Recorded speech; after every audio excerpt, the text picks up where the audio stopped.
12 राशियों का आज का राशिफल और अब बारी है आज के महा उपाय की, जहां आचार्य जी हमें बताएंगे कि दर्पण के नुकसान क्या क्या हो सकते हैं।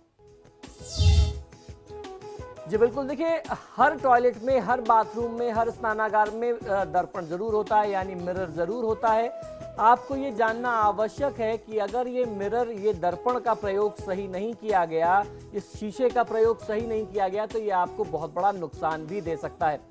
बाथरूम घर का एक बहुत महत्वपूर्ण हिस्सा होता है। हर दिन की शुरुआत आमतौर पर कोई भी व्यक्ति यहीं से करता है, क्योंकि सुबह उठते ही सबसे पहले उसे फ्रेश होने के लिए बाथरूम जाना पड़ता है। इसलिए जरूरी है कि बाथरूम सुंदर दिखे, इसके साथ साथ सकारात्मक ऊर्जा भी प्रदान करने वाला हो। जब आप नहा करके निकलते हैं, दिन को आरंभ करते हैं, तो आप शुभ ऊर्जा के साथ घर से निकलें, दिन को शुरू करें। इसकी शुरुआत आपके स्नानागार, आपके बाथरूम से, आपके टॉयलेट से ही होती है।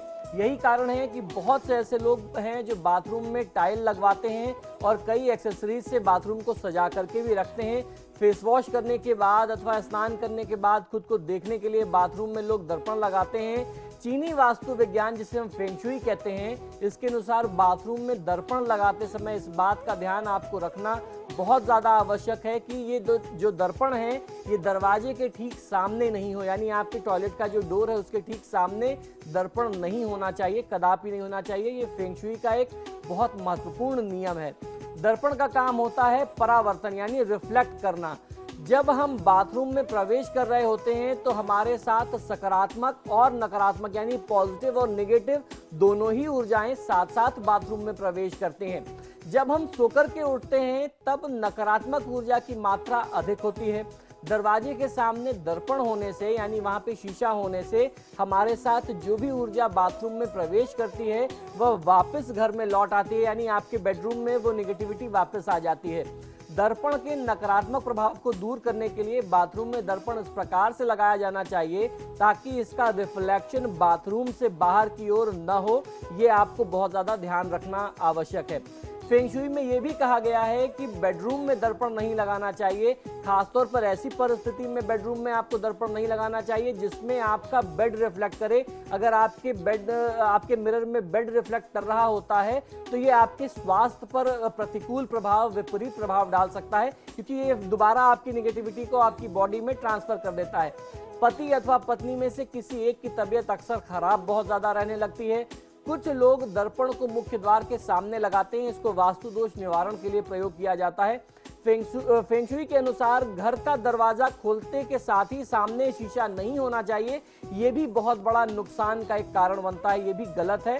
अगर आप लगाना चाहते हैं तो किसी वास्तुशास्त्री से समझ करके दिशा के अनुसार लगाएं तो लाभ मिलेगा। इससे घर में आने वाली जो सकारात्मक ऊर्जा है, जो पॉजिटिविटी है, अगर आपने दरवाजे के सामने लगा दिया, जो पॉजिटिविटी आपके घर में आ रही है वो भी वापस रिफ्लेक्ट हो जाती है, लौट जाती है, जिससे आपकी प्रगति पे, आपकी प्रोग्रेस पे, आपके लाभ पर जो है बहुत ज्यादा असर पड़ता है। और हमारे जो वास्तुशास्त्र की बात करें, अभी तक मैंने आपको फेंग शुई का सिद्धांत बताया।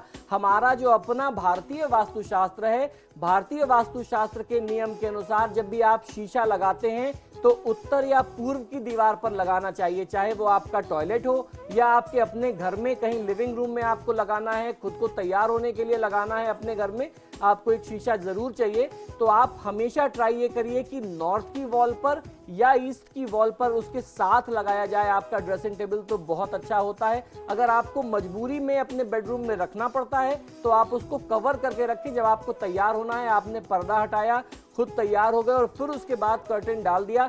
इससे जो रिफ्लेक्शन का जो उसका एक नुकसान है शीशे का, उससे आप बच जाते हैं। और आचार्य जी, इस वक्त कुछ दर्शक हैं जो आपसे अपनी समस्याओं का निदान चाहते हैं। सुंदर हमारे साथ हरिद्वार से जुड़े हुए हैं, आप अपना प्रश्न करें और साथ ही साथ जन्म विवरण जरूर दें। हेलो जी बताइए। हाँ, मैं सोमदेव शर्मा बोल रहा हूँ हरिद्वार से। सर, लड़के के बारे में पूछना था आपने। जी बिल्कुल बताइए।